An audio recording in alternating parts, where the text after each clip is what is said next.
Lights, camera, action. In a studio where local filmmakers talk to other filmmakers about the inside world of film. Cut. That's not the script. It. We'll fix it in post. Do you wonder how films are produced and what really goes on behind the scenes? Well, stand by. Filmmakers Kevin Mumphrey, Victoria V.A. Jones, and Carson Hype Ferguson explain all the details right here on It. We Will Fix It in Post podcast.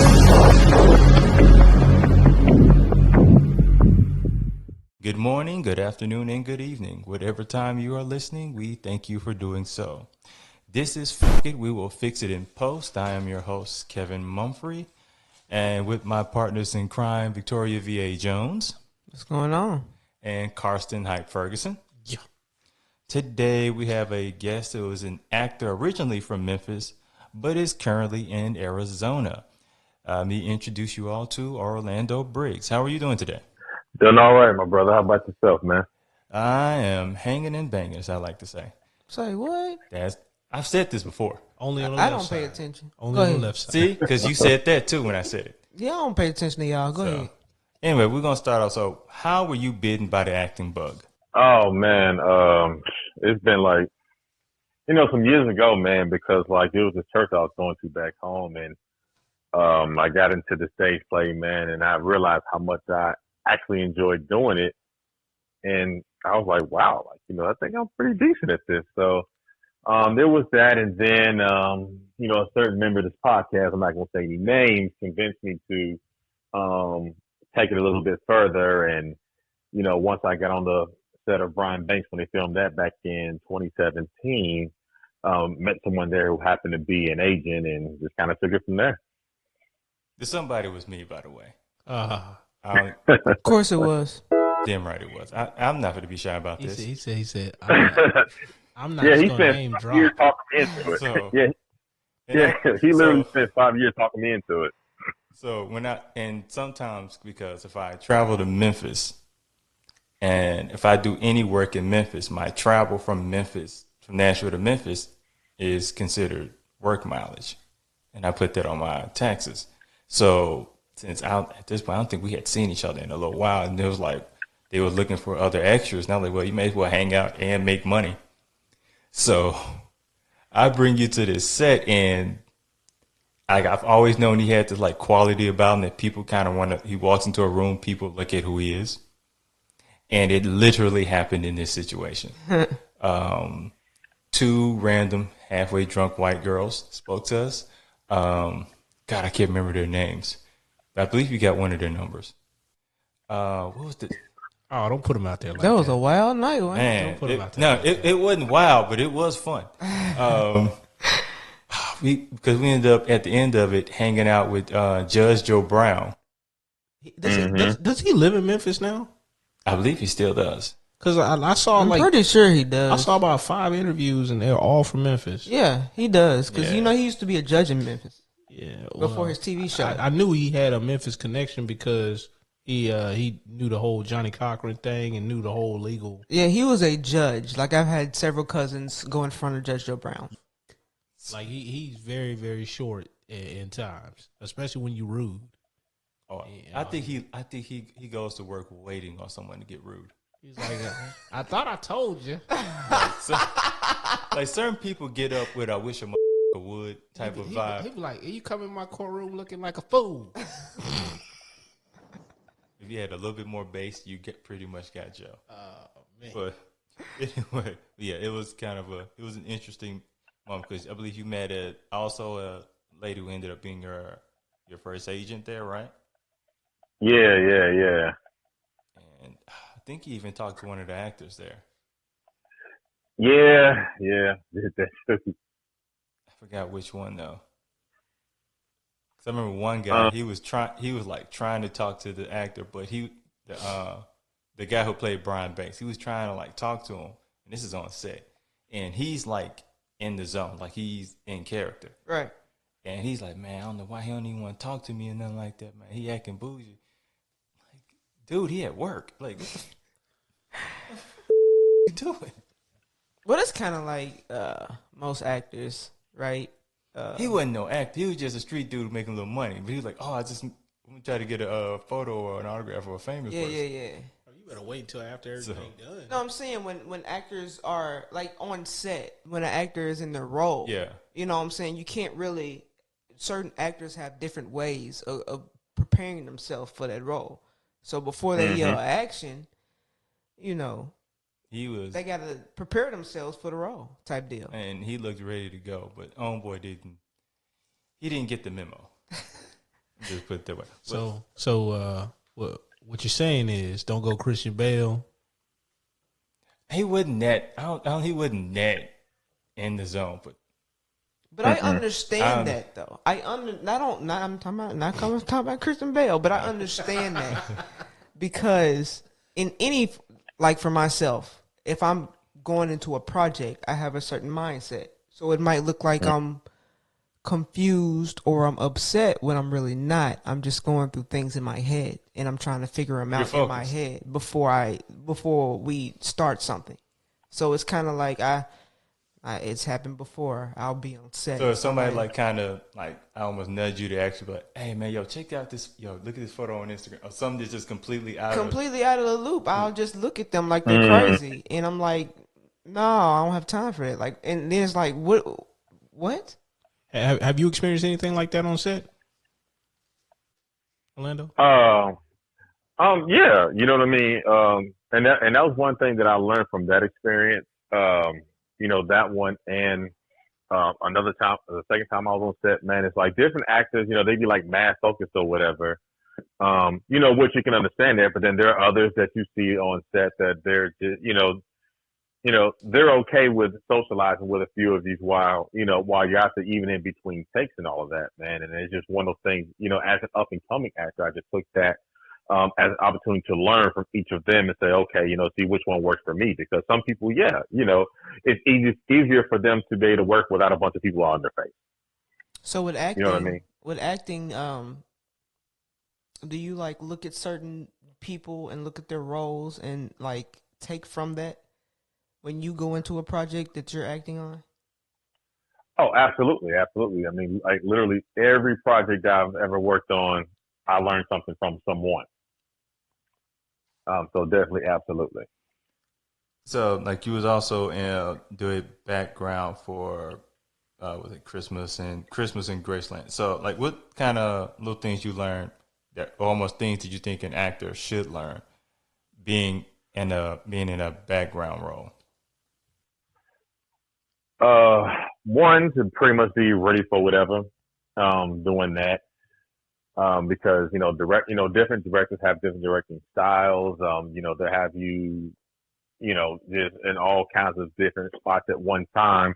And then, if you're aspiring to be, a working actor and wanting something more for yourself, that's definitely, a prime opportunity to learn from, the actors you see on set. So what I took from that is, because, Kelly Fecklers in it and Wesley Brown's in it. And I just kind of just took that opportunity to watch the both of them to kind of see how they operated and kind of see where they go in between takes and all of that. So definitely an opportunity to learn from other actors as well as network too, to kind of get yourself even further ahead. So when you realized you wanted to pursue acting professionally, what made you go into the stage route? Well, actually, when I first got my my first agent, that was the route that they advised me to go to first because, because one thing they told me, which is absolutely true, is that, if you're trying to get into film, directors actually respect actors more when they have stage experience because, when you're on stage, you only have like just that one take, as opposed to being on a set to where if you mess up a line, you can go back and do it again. So it's pretty much for that route to get that experience. So that way, once I get ready to transition into film, it'd be easier for me because I already have that experience of I got to learn this one take because again that opens up a lot more opportunities because directors respect that. So you think with doing stage acting, does it make almost like being on a film set you're more comfortable? Yes and no. And the reason why I say that is because yes, it's like okay, we're out here. Um, it gets a little bit more comfortable because a lot of people get that stage fright, but then the lights are so bright on stage, you really can't see anybody out there. You see like a bunch of shadowy figures. And then on top of that, it's something that you didn't rehearse over and over and over and over and over again. So so it gets a comfort level because you did this a bunch of times. And then I say no because it's like, okay, I got to make sure I get this right. Because if I get this wrong, I'm gonna have to figure out a way to ad lib or something like that. And thankfully so far I've worked with directors who encourage ad libbing, so it definitely works out that way. So, do you remember like what was the first, I guess, play that you were casted for? The first one was back in Memphis. Well, actually performed in Jackson, Tennessee. Called "Does Family Really Matter?" So, what was it's your first audition? So, kind of expand on that experience. Man, man, of course, naturally nervous. You know what I mean? Because I'm like, this is like my first audition, like ever. So, I'm not really knowing what I'm getting myself into. But then once I got there, I met the director, met the producers there, and I wound up doing a read with this, other young lady I just met, at that time, and we just had to do a read. And I was nervous getting started, but then, once I got there, and and they had me read a little bit off the script or whatever, and I just kind of was like, okay, just do it. And so I went in there, did the read. Did the cold read with the young lady, and strangely enough, that chemistry actually picked up like right then and there. It was almost like we just knew each other for a while, even though we had just met 5 minutes prior. So that kind of chemistry, did it kind of make you like less nervous, or it just kind of made it easier being in that situation? Oh, absolutely. Oh, absolutely made it a lot easier. Just being with someone that's there with that chemistry or whatever. And then, what I kind of learned to do when I was doing the church plays was to really just be locked in. I mean, yeah, of course, naturally as an actor, nerves are going to set in, but then once you're locked in, you're locked in. But then, with her being there and her being able to read the way that she was made it a lot easier for me to get through my part as well. Okay, so like when you're getting ready to, I guess y'all, like how long was rehearsal? Oh, let me see. We auditioned in, I want to say, we auditioned in December. So it was like 2 months worth of rehearsals. So we were doing it like 2 months, literally 5 days a week. So how much like page of dialogue for your character that you have? Man, it was a lot of dialogue, man. Because with my character, you know what I mean? Like, I played an older guy. You know what I mean? Because like I played an older guy, and he was like a drunk, and he had grandkids or whatever. But then, so I'm having dialogue with like a lot of people. You know what I mean? Like I had the dialogue, with the wife, with the kids, and with a couple of the grandkids. And the story was a real interesting story in itself, because it was like a lot of family issues going on. And then so I had this, and then with my character, he was having his own little situation in and of itself. So he kind of had to do this and do that, and just kind of wear a lot of hats by trying to work his own situation on top of that to bring everybody back together. So when it comes to the scripts, some actors have different ways of memorizing their scripts. How do you go about memorizing the script and your lines? For me, the way I do it is, and this is one thing that I learned from the first stage play, is the easiest way to learn a script and know your lines is to know the story. You know what I mean? So what I do is I go and I read up on the story first to kind of see, okay, what's everybody's backstory? Where is this going?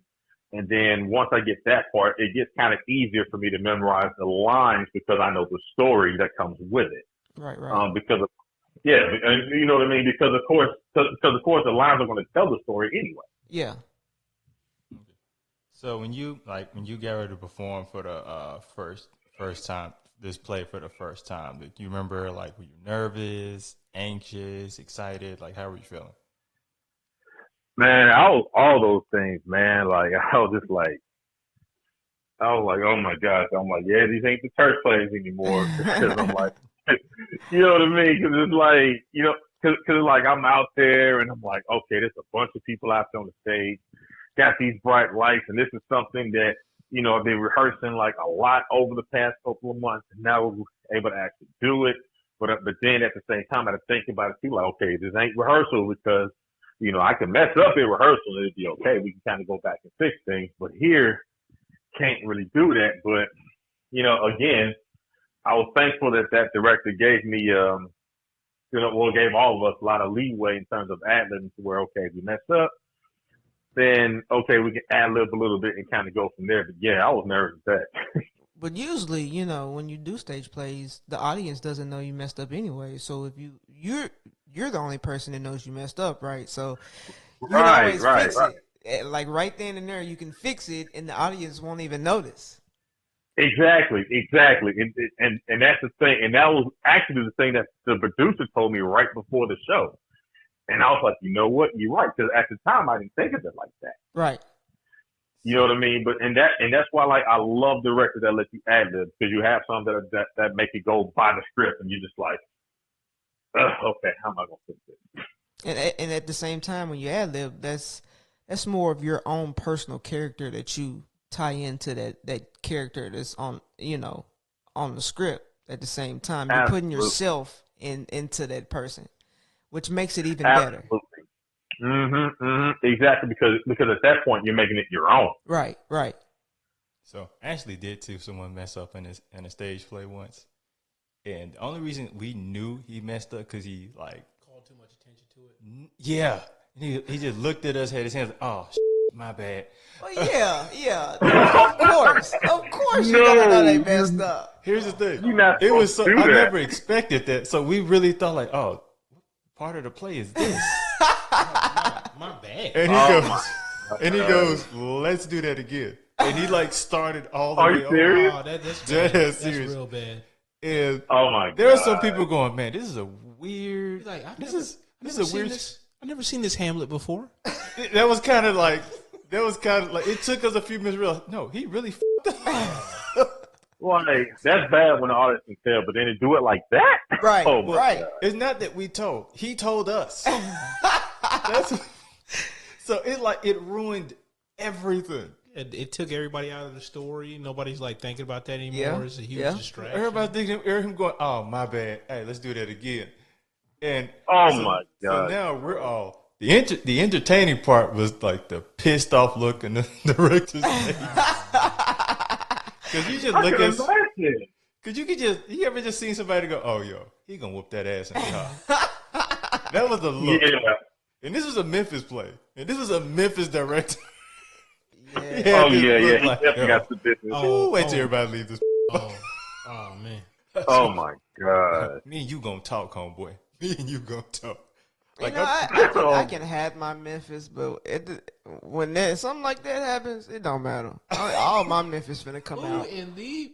All of my Memphis coming out. Like, for real? Bleep. And I don't even do that. I just talk to him afterwards. I calmly, say something to him. But then if they say that one wrong word to me, or if they say like they come out in the wrong tone, or they make it seem like it's my fault, it's over with. I expected an apology 20 minutes ago.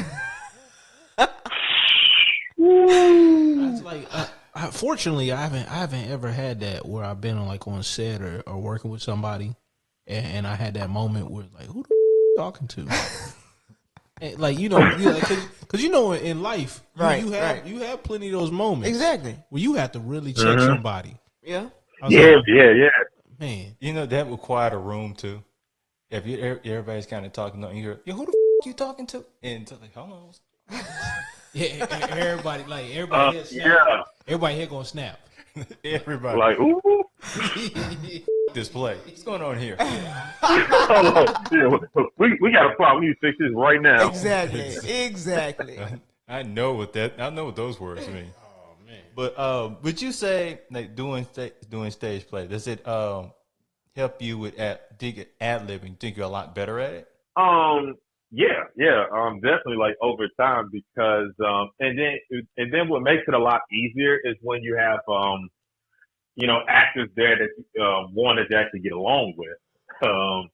And then two, when you have that chemistry, and then this is part of where, knowing the story and knowing the script is important because it's easier to ad-lib that way. Like even if you miss something, you can throw something in there that won't throw the next person off. Which of course, with experience, I've gotten a heck of a lot better with that over time. Especially after that last one, I had to ad-lib that one a lot. So, going into film, what would be your ideal role for yourself? That's interesting. I guess someone who is I guess a good role for me would be someone that's like the opposite of who I am in real life. Yeah. You know what I mean? Because I'm like a laid back, chill kind of guy, and I have my extroverted ways, but I have my introverted ways as well. So so if I could play a role that challenges me to be like, a more emotional type of person or someone that's like really wild and out there,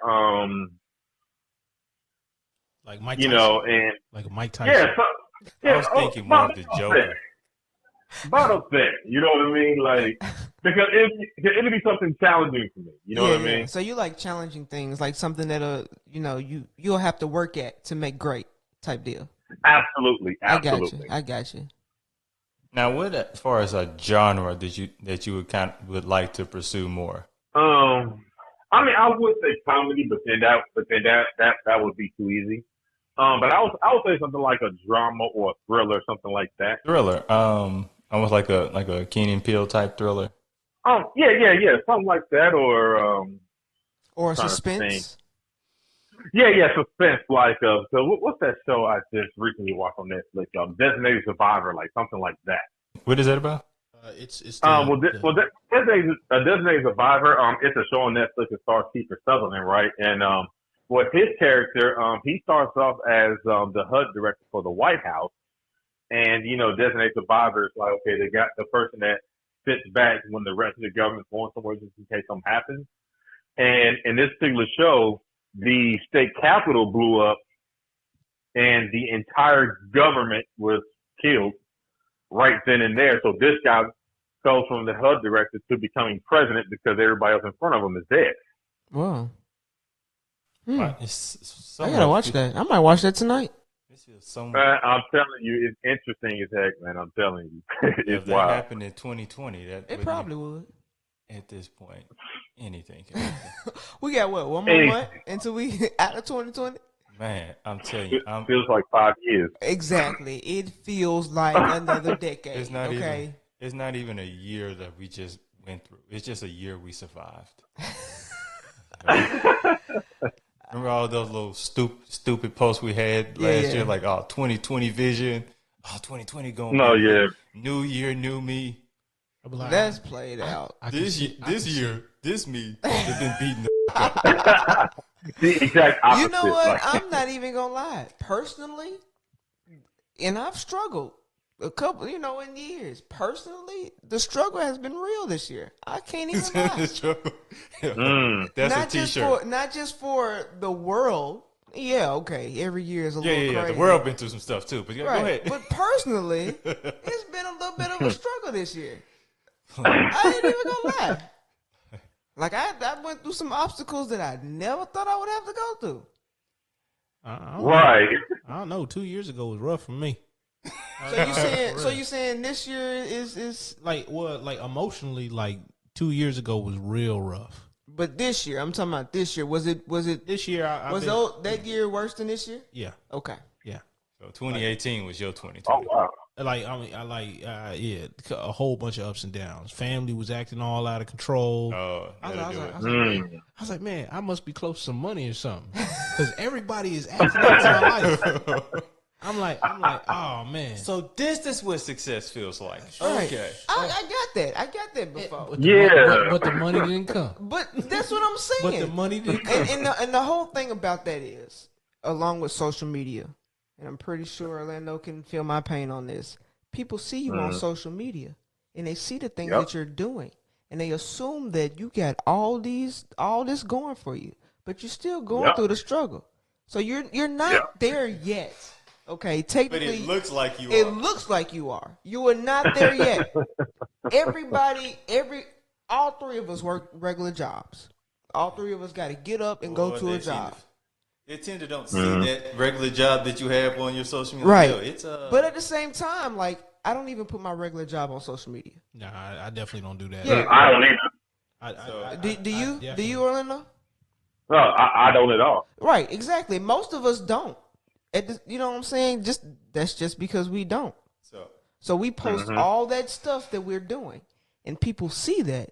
Not just people, family members see that, and they come to you, and they don't. They're not there for your struggle. They're not seeing your struggle. They're seeing all this other stuff, but you ain't talked to them in years. And then they hit you up.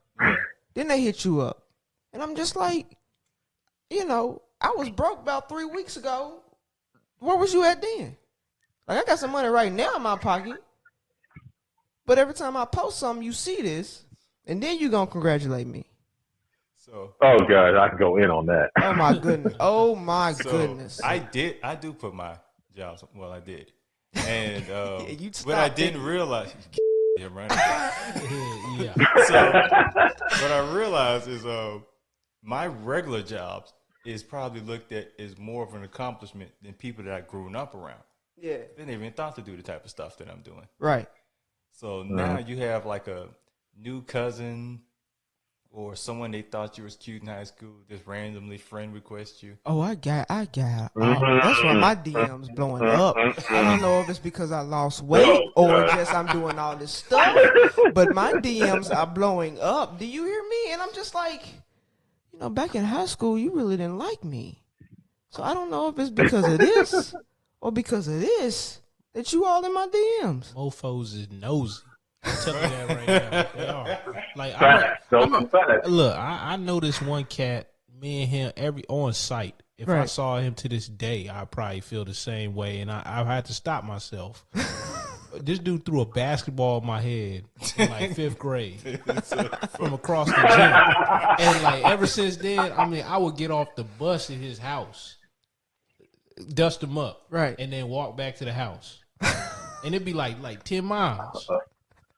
You know how much energy you gotta have to go 10 miles with somebody's ass. But I get that. That was a time where I had hate in my heart. And energy to exert it. Oh man, Hey, I was that ain't even no hate in your heart. every That's just time. trying to get somebody like you.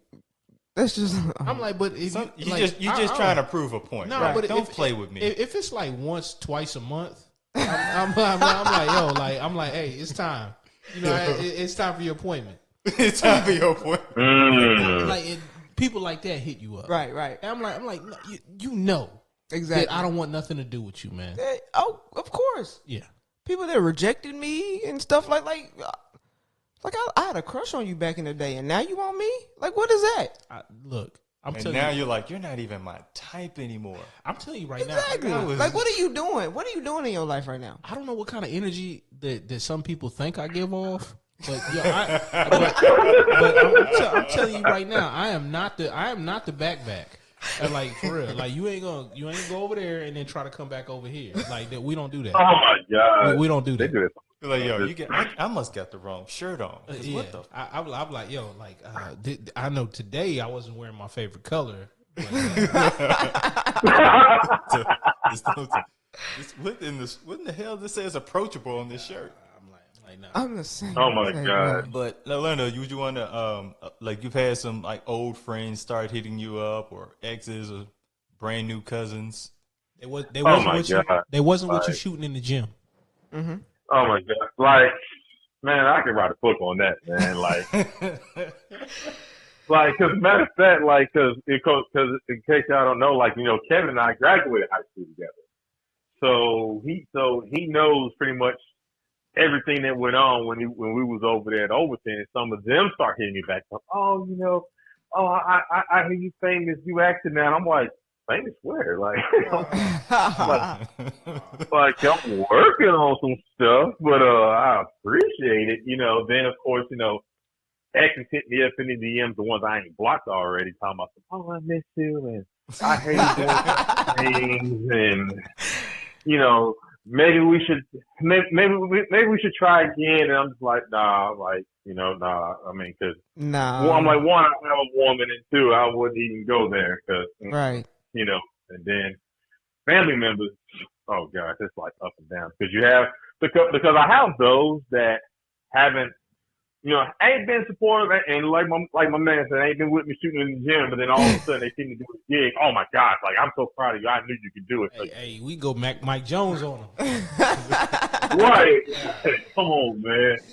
Oh man, and then there's those who think that just because we have the same last name we're related. Oh man. Oh, I ain't even got there yet. That's crazy. I'm like, hold on, Phil.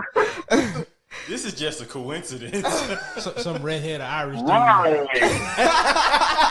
Like, come on, bro. That's the point. It happens. It happens. It does. I would have never thought that like personally for myself, like I never thought that I was important anyways. So the fact that these people are like reaching out to me and like, oh my goodness, blah blah blah, and I haven't seen you in so long, and I'm just like, you didn't like me back then. No, it's the energy. It's the energy. The energy didn't change. The energy didn't change. You know who you are. Right. The energy didn't change. They don't know who they are, and their energy ain't never going anywhere. And I'm just like, oh, did it? And yeah, you can chime in on this too. Did it almost like happen early? Like you kind of had a thought in your mind of when this would kind of happen? No, did it happen like earlier? Well, I had a thought in my mind, but I wouldn't. Yeah, it happened earlier because I would have thought like it's a lot of stuff that I want to get accomplished before I can say, okay, yeah, now y'all can start looking at me like this. Yeah, I feel the exact same way about that. In my mind, I haven't even reached that point. Like I've done a lot. I can't lie. I've achieved a lot in the film industry. I've achieved a lot. But in my mind, I haven't gotten close to where I want to be. And that's not even, I ain't even talking about the big leagues. I'm talking about projects. Semi. You know what I'm saying? Mm-hmm. Sounds like high standards. Well, you know. Yeah. And honestly, for most people, they got real low standards. Yeah. They be like, they get participation trophies. Like I'm not even being funny. Like, go ahead and at me. Yeah. or they have like really like low expectations of themselves. Right. Big time. Like you literally could have done everything up. Literally, just put in an app, like graduate. Not even that. Just go out and network and hustle. That's all you got to do. Exactly. Yeah, but they see something from you and then they just automatically assume it was easy because you're smiling. And I'm like that's all it takes. Look, that's all it listen. takes for you to. Or they think it's like a lot. It takes a lot more to do. Yeah. Like I mean, some of this stuff you can get into just by research. Not even that. You personally. Do you know how I learned how to edit? From YouTube. I went to college and learned all that stuff, and I didn't learn how to edit in college. I went to YouTube and learned how to edit. Ain't that crazy? You can go to YouTube. Yeah, I can believe that though, because you can learn almost anything on YouTube now. Oh yeah, that you can take acting classes on YouTube almost at this point. That you know what I'm saying? Right. I learned how to script write from watching Charmed and going to the internet, printing out episodes of Charmed, looking at the script and how they wrote it, and that's how I learned how to write scripts. I learned how to not have other people write with you from YouTube. It's like go write it yourself. To her point, I'm here because of a video game. Like I used to watch music videos and movies like 2-3 in the morning and be in awe, but I didn't have access. Like fast forward to 2007, like I'm playing a video game with some friends. Dude told me about this YouTube video they had made. I'm clicking on it. I'm like, yo, that look familiar. Right. And he's like, yo, that's us. I was like, man, how you do that? Yeah. He's like, yo, they got this thing at Best Buy. I was like, yo, I put my headset down. I said, I'll be right back.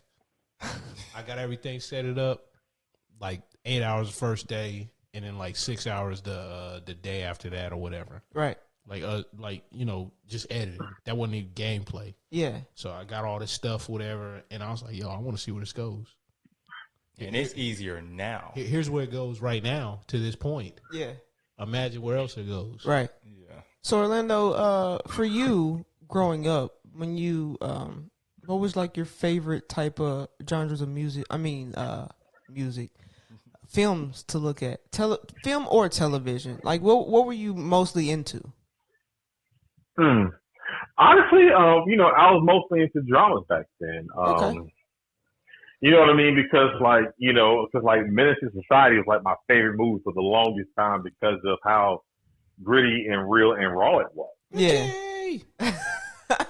You know what I mean? And then when you look at all these actors in that movie, and it's almost like they're completely different how they are in real life, especially Lawrence Tate and Jada Pinkett. You're just like, okay, you don't picture Lawrence Tate as old dog. You know what I mean? Yeah. He's more. Yeah. Yeah. He's closer to Councilman Tate on Power. He's closer to that guy. Yeah. You know what I mean? So you see him playing old dog, and he's like down for whatever, but he pulled it off. You know what I mean? But yeah, like dramas were cool. Comedies, of course, I definitely watch a lot of them, but dramas definitely because, I don't know, it was just something about them that just really just caught my eye. Yeah. I mean, I guess in a sense, especially like the suspense thrillers, the ones that make you think. You know what I mean? Because is your joint. I was just ready to bring it up too, and Saw like my favorite film franchise for that reason. Really? Because it's gory as all heck, but then it has a story there and it makes you think. Right. I can see that. And it started from YouTube. Yeah, it did. Yeah. It really did. Yeah, because it did a short film on there back in like 2003, I believe. And then they came out with the first film like 2004. Mm-hmm. I remember we would talk about it all the time. And I saw the first one, and I was like, man, you need Jesus. Hey, the first one was tight, though. I ain't even going to lie. I'm very sensitive to scary movies. It's like every other movie in that franchise was like pretty decent. Yeah. Yeah, I didn't go to. Yeah, it was like the odds. The odds were pretty good. I'll take y'all word for it because I saw that first and I was like, nah, I ain't got to. Because you really got to. Yeah, it's like you really got to see how like it continues beyond that because even with the Saw 3D that came out, it tied every film together. Mm-hmm. See, in somewhat shape, form, or fashion. That was more like it was planned though. Yeah. Like so. Like a lot of people don't plan none of that stuff. They just like, I'll just throw spaghetti at the wall, see what sticks. I'm not even lying. No, I feel that. But that's what happens when you get away from the story. Yeah. Like you. Have to do that. Yeah, I could see that, and it's one of those things. Dang, what am I getting at with it? And then what I'm tripping off of is like, when you look at that, and it's like, wow, like literally every character is tied to one another. Mm-hmm. Yeah. You know what I mean? And then the crazy thing about it is that could actually happen in real life if someone was smart enough to pull it off. You're right. You just made if you really scarier for me. Well, he's right though. That can really happen. No, I'm realizing like it can happen. Like if someone was smart, it would take some smarts and of course a bit of help here and there. But I'm like that can actually happen. Like it's not one of those fantasy films or whatever where you're kind of just making up stuff. That stuff that can actually happen. That's why those like real creepy movies or whatever that like say The Thing from like what 87. Mm-hmm. Yeah. Like that still freaks you out to this day because you like, yo, that looks like a documentary. Yeah. It's like the one. It does. I'm Chucky. It is not as scary now as it was. Well, of course, little kids are gonna be scared of scary movies. You know what I'm saying? Yeah, it doesn't. That one doesn't hold. Yeah, up. because you're impressionable. Yeah, right. That one hold up. But you look at it. I look at y'all, Chucky now. Y'all and died I'm from y'all didn't kick that little dog's ass. Like, Like, y'all really fighting this dog? Like, Right. really? Nah, you know, maybe he got concentrated strength or something like that because he used magic. I don't know, man. Like it's something, man. Some steroids or something, I man. don't know, man. I'm like, yo, and then how you flip back and forth? You're like, yo, man, that's weird. He's like, I'm a dog. Mm-hmm. I'm a dog. I was like, man, you don't get your ass. But there. and I understand, I know, like right? as a not just a kid, like as a or somebody who like thinks a lot, they'll think that process of Chucky, and they'll look at any doll, and they'll be like, I wonder if this can get up and talk. Yo, so Well, that's why them dolls like yeah, like back in the day when Child's Play first came out. That's Yeah. why them dolls like went down. The kids like, I don't want that. Oh yeah. I'm telling you, my they was loving grandmother that. literally Everybody- bought one just to scare the hell out of me, and would lay it right in the room I was sleeping in, and it just looks at you like I'm not going to sleep ever again. Hell, Stephen King's It, the first one. I mean, still to this day, I don't think I've watched that movie a second time. I was mad young when that came out. But at the same time, clowns are scary anyways. Yeah, but it wasn't even the Yeah, clown. yeah. I'm watching.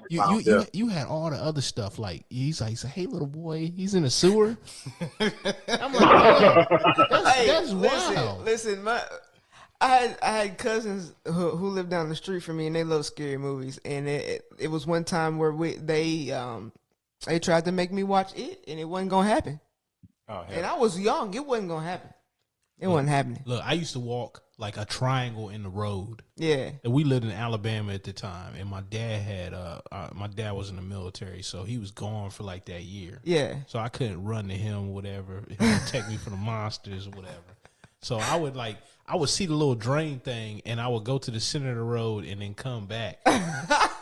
Like at an angle because I didn't want to be close enough for something to grab me from the sewer. Yeah. I remember that vividly to this day, and I was like, damn, that's so stupid. Oh man. What's the one where like the little creepy girl gets out of the TV? Oh, The Ring. The Ring. Ring, yeah. I saw up to that part. That was wild. I was with a date. I left her ass there. Look, this man said, I was say, what? I was done. this man sounded like Prince. He said, I was out that bitch. Out in the car like, eventually she's going to get the point. What'd you say to her? When I got into the left. bathroom? You didn't say nothing to her? Nothing. I got the out of there. yo, my boy was dating a waitress, and she worked at one of them steakhouses, some Texas steakhouses. And this one girl was like, oh, I saw that movie yesterday. And you know, I looked at her, and I without breaking a beat, I said, you have 6 days. We have 7. You know that girl never talked to me again. And like, you know, I don't know why. Like, I just got weird sense of humor at times. And Yes, like, you do. And she was like, Yeah. I mean, for real, she was mortified. So that film worked. No, but get back to you. You so like, how long were you doing stage play before you left to go to Washington?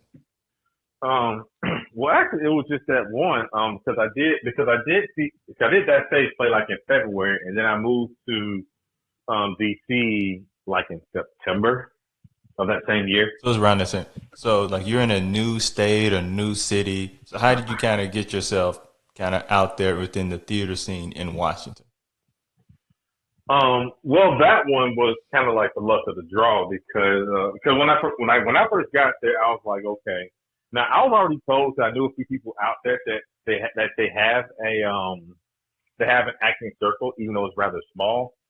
So I think like 2 months in, I came across this audition, which wound up being for The Ties That Bind, and you know, without an agent reputation, anything like that, you know, I messed around and had booked,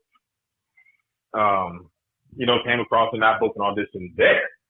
And then once I got there, now mind you, like I'm a new fresh face, so, you know, nobody there knows me. You know what I mean? It's like the first audition for like anything. And then I get in there and, you know, the particular role that I went up for. And then I was kind of nervous about that one because I'm like, okay, I'm in the East Coast, I'm from the South.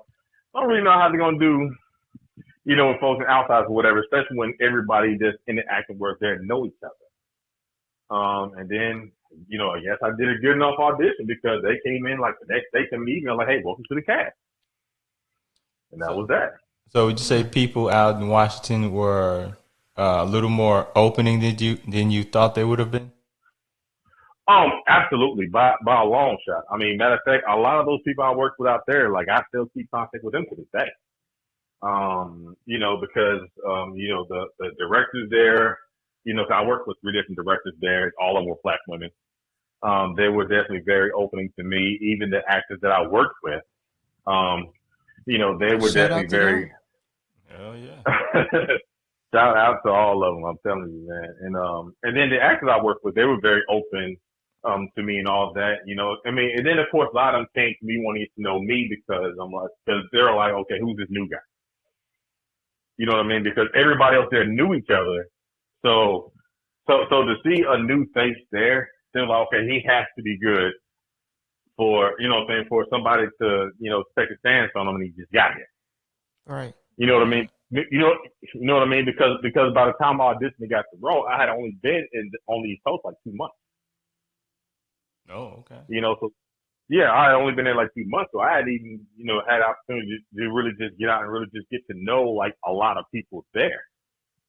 So that was kind of my first shot there. And, but yeah, they were very open. And I mean, like I said, a lot of people I'm still friends with to this day, even though I'm out west now. Matter of fact, we just had a reunion, a virtual one a couple of weeks ago, because of the stage play I did called Dysfunctional Love. And, and it was like the 1-year anniversary of that. And people people like, oh my God, we miss you so much. How things going out west and all this other stuff. So, it was definitely really cool. It was definitely a lot better than I thought it was going to be. But that's how it should be, though, to be honest with you. It's pretty cool. That's literally how it should be, because at the same time, Kevin, you and myself are from the same city. Mm-hmm. And within that city, they do a lot of they don't support. Let's just put it that way. A lot of dog eat dog. I agree. They do not support at all. They support when you make it. Yeah. But when it's from the ground, when you're at the ground and trying to go up, they don't support. And it made it really, for myself, it made it really hard for me to do stuff in that city. Like really hard. Mm-hmm. Like I'm the type of person who wants to learn anyways. So if I'm working with you, or I'm working with you, I'm trying to learn something that I don't know. And I guarantee you're going to learn something from me that you don't know.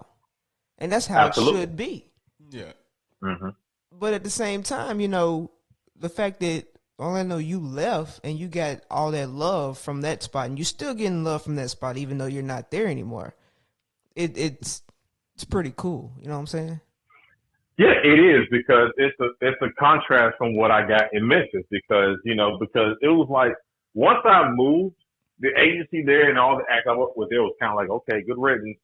Right. And that was kind of it. So I was like, okay. But then, you go venture out elsewhere and it's different. It's different like that here in Nashville as well. Yeah, but I think that's a rarity. Like, say in New York, it's not like that. Yeah. And in LA, if you was like in LA, it'd probably be like fake love. Yeah. Because like people come here. Yeah. People come here, like, and I've been to film festivals and people been like, yo, people look you in the eyes. Yeah. They're not always like trying to look around you. Yeah. Like they're looking for the next Mm-hmm. thing. Yeah. So like, I think even like, say, your experience is different, but then when you move different, you get different. And it's that's like, true. You're attracting those type of people that, abundance mindset. So you're not, crabs in a barrel mindset where it's like only limited. Yeah. I'm like the pie is ever expanding. Yeah, I get that. Mm-hmm. Yeah, I mean, and especially now with like, because because like once COVID is done with, like once like everything opens up where people start filming stuff, it's gonna be an even playing field. Right. You know what I mean? Because you're not gonna be able to have different actors trying to work on 2 and 3 projects at the same time, because everything's starting up at the same time. You know what I mean? And people got to think about that as well. And I mean, and I learned that from an acting class that I took. From this girl who, I think she had one of the roles in P-Valley actually, and she was telling us that. And she was telling us that, and that's just the thing. Like, you know, with acting is like, you know, you have to, you know, be willing to not only learn from other people, but also share information with others. Mm-hmm. Yeah. You know what I mean? Because right, go ahead. Right. Because I mean, that's just literally how it should. Like I said, it's how it should be. You know, you know what that remind me of? Yeah. Like I heard somebody say it a long time ago. I might butcher it, but I'm gonna say it anyway. Like you hold your hand closed, how much more can you get in your hand versus if you had your hand open? Yeah. Yeah. Yeah. That don't sound like you butchered it at all. No, like I mean, some of the stuff gonna spill out over the side, Right. but you know how much is actually gonna stay in your hand if you had it like closed tight. Right. And you know, closed mouth don't get fed. Exactly. All that other And, stuff. and like I said, the type of person that I am, I want to be the best of the best. And in order for me to be the best of the best, I have to learn from the next person.